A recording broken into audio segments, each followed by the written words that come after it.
we're back here at the GSL Code S. We've already seen some pretty interesting games for this group today. Now is where it starts to heat up. We have to see who is going to be going down and who's going to be going to stay or going to stay. Guys, can we just start this all over again? We're going to see who is actually going to move up to the round of 16 very soon. I start picking my nose. I can't do any wrong after what you just did. I know. I was like, I'm like trying to make it sound really profound, but I just couldn't quite get it out. I just look in the camera and say racial slurs and flick the camera off. Tell everyone I hate them and steal money and stuff. Doesn't matter after what you just did, man. Tasteless dropped the ball. Tasteless let his fans down. All right, so it's going to be Leenock against Happy, and these are the two heavyweights in this group. They're the two guys who are really. I see a future. I see these two guys as potential Final Four people in the GSL Code S. Yeah, I don't know about this season, but definitely I see these two.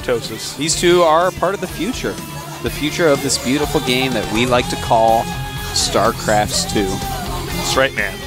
It is a big moment here for Leenock. Leenock has been knocked out of Code S, knocked out of Code A, rose all the way back up here. He doesn't want to lose that now, but he's got a tough opponent. Happy, a very, very strong Terran who has a lot of different ways to play the game, great control. It's going to be interesting to see who wins this. And as I say that, it looks like the game is now loaded, so get ready for Leenock up against Happy here at the GSL Code S.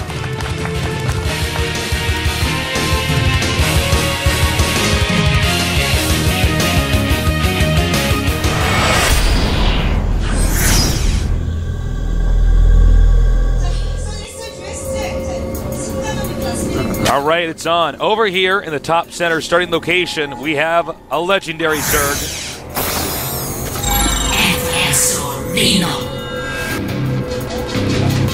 That voice is so scary. That Zerg is so scary. He doesn't look scary. Yeah, he does. Looks cuddly. Terrifying. He does look kind of cuddly. I want a Leenock-shaped pillow. Leenock-shaped teddy bear. Here at the south, I am Happy. You know, Happy doesn't actually look happy when he plays. Let's see, you ready? No, he looks evil. Well, actually, I guess you could be happy and evil, though. Yeah, man. Listen, yeah, that's absolutely true. There's evil people, but they can feel happiness. That is true. You are truly wise, Artosis. Well, This is a huge, huge map. This is the biggest map we have here in competitive StarCraft 2.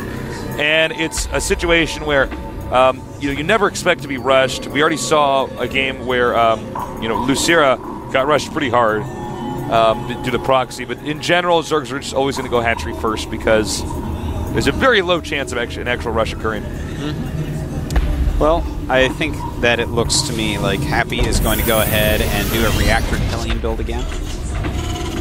It's just such a solid opening. But, I wish that we could see something else from him here. Leenock, on the other hand, just very standard. Can't really change the Zerg openings too much, or it becomes an all-in very quickly. Yeah, if you're going to play a normal game with Zerg, it's going to be... there's not a ton of different things you can do. Zerg really starts to pick up in the mid-game. Yeah. With your options in the late game as well. Early game, it's very narrow what you can actually get away with. Well, actually, this might not be Reactor Hellions because of the placement of that factory. We will see, though. He did not get the second refinery. So he's going for a quick factory. What do you think? Could possibly command be center here Banshee. for sure. Yeah, there's the command. Will we see a reactor on the barracks? We will see. We have a couple queens on the way, just very, very standard. All right, so the Marine is continuing to maneuver around the map. And, yeah, it's going to be a little bit of downtime here, guys, before we see this game really pick up. Mm-hmm. This Marine should have stayed home. No, I guess he should have. No. Trying to scout. He's like, why did you send an SCV? He's going to try to find the queen. He's like, running inside. Add-on complete. I've finally seen the heart of the swarm. Well, he went down and died. You died right before the expansion. Now, the 2 more barracks now on the way. Yeah, Blue Flame as well. Tasteless.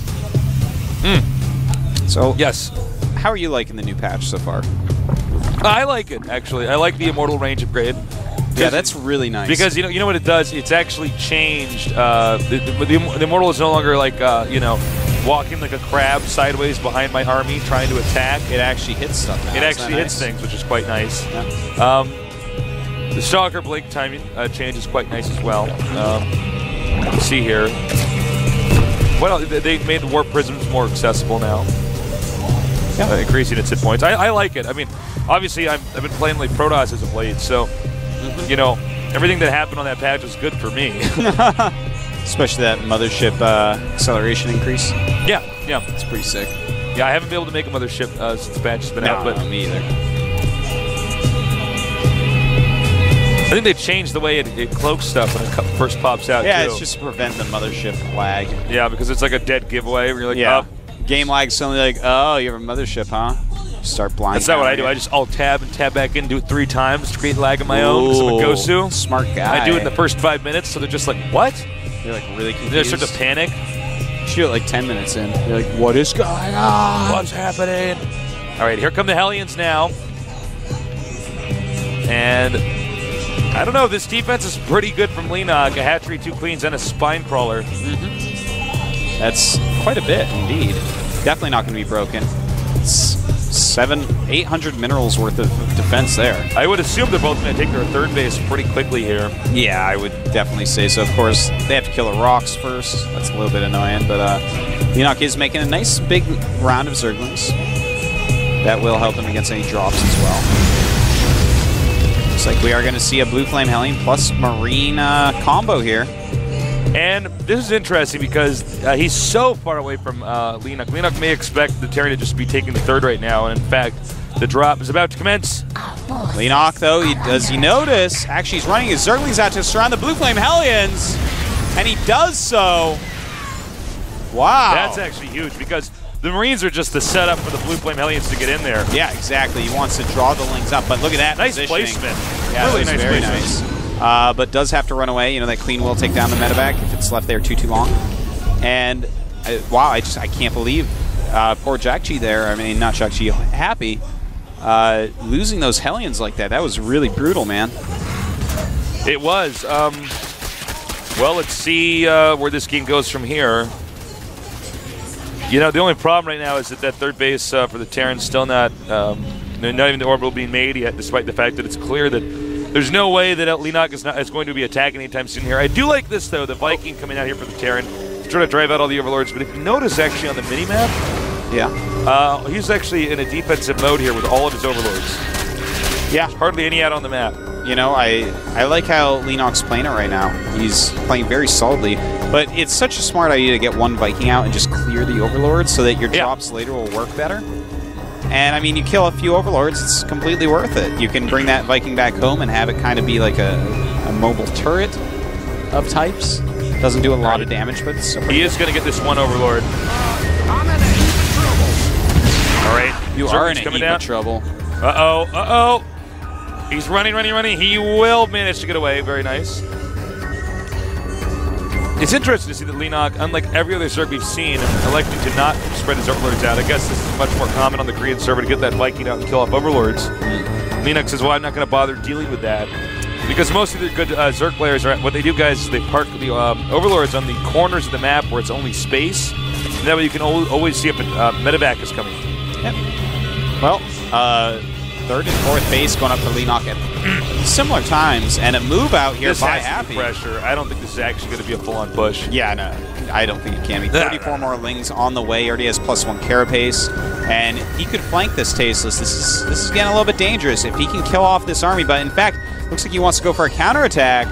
Realize that's not going to work.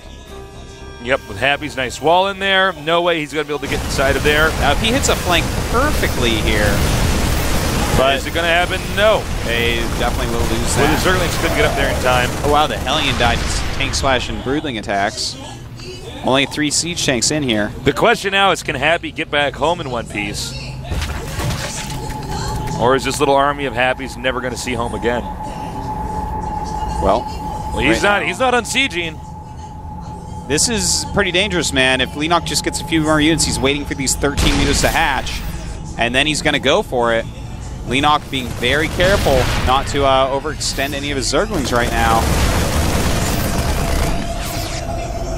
And with the 13 meters, he's going to crush this little army in the middle. I don't know what Happy's game plan was here. It's so obvious he needed to get back home in one piece. Yeah, I think he was afraid of unsieging, so he just wants to be as cost-effective as possible at this point. And here are the mutas. Nice. You know, it's... Leenock wants to peel this apart with losing the absolute minimum number of units. That's why he's waiting at the moment. And in fact, what are we seeing here, Tasteless? I think he's going to go for an all-in counter.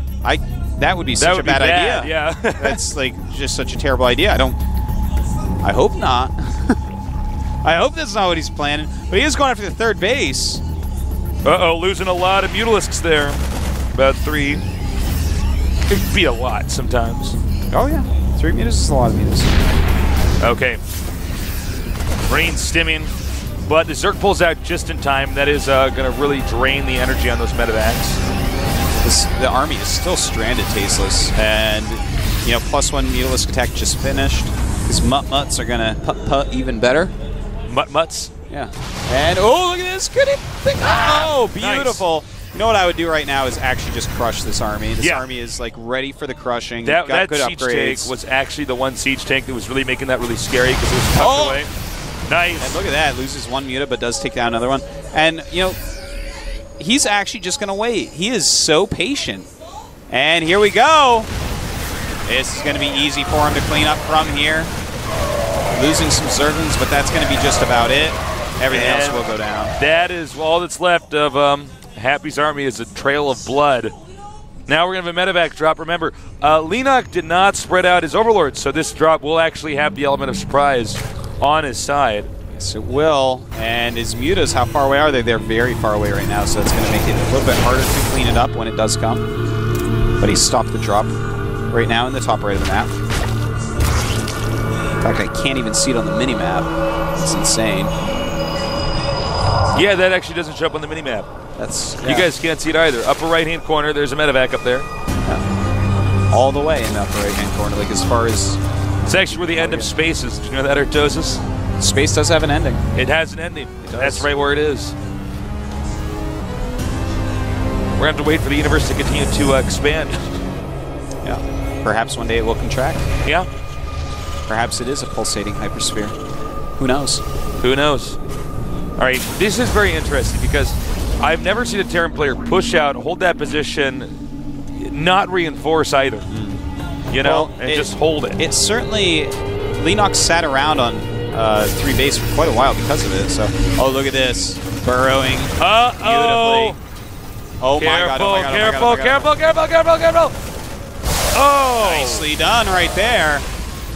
Totally worth it for those Banelings to take out those Marines. And this is going to make him use a lot of scans now that it's happened once. He's going to have to scan very often. Going after that 4th base once again.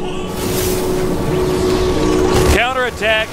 He's going to give up the 4th base. Yeah, Leenock not caring too much. A lot of mutas coming down here. This is a big mistake, Artosis. It might be, but he does break through.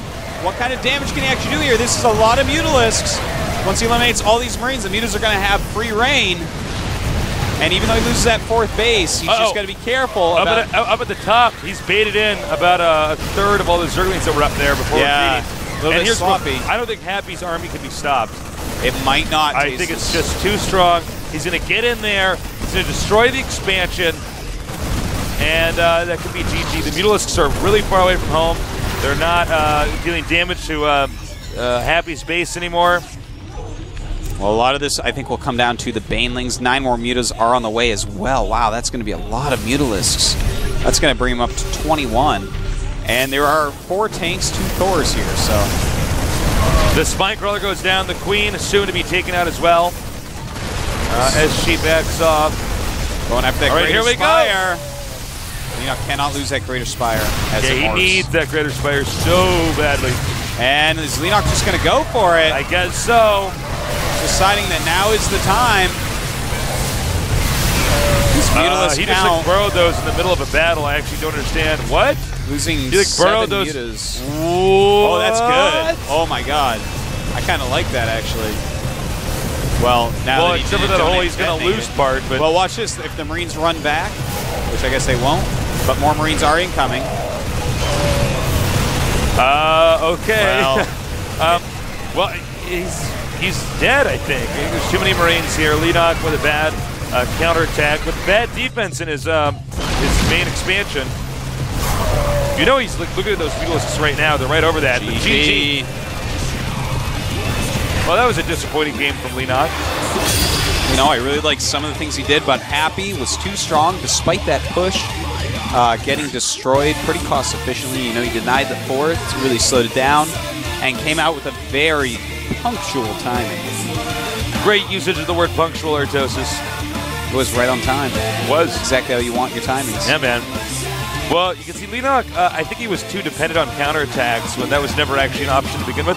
Look, yeah. This is a huge open map. This is not a map where, you know, you need to counter. It's going to take Terran too long to get over there and try to defend his army. So I think he should have just tried to really apply a lot of pressure. You know, attack when the army is reinforcing with the Mutalisks, not attack elsewhere and try to take them out. That's what I really saw going on in that game. Well, what are you going to do, man? We do have Happy going up to the round of 16. And he deserves it. He does. I thought for sure he'd be getting through today. He's just too good all around. I think Leenock will still make it, though. I really do. But we're going to see. Who's he going to be fighting? It's going to be Genius against Jakji. The map's going to be dual site. And as I said at the beginning of the cast and several times since then, I feel our Protosses are all going up and down today.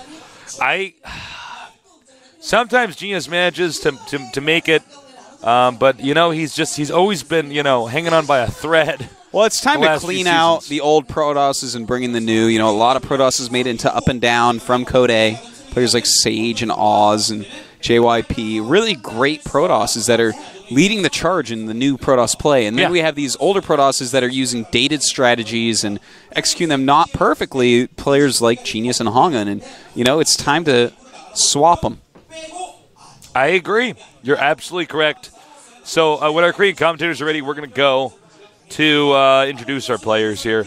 But look, I think this should be a pretty interesting match. I do see Genius, again, making this a short game. Do you? Yes, definitely. It's rare that you'll see Genius play macro games, actually. Yeah.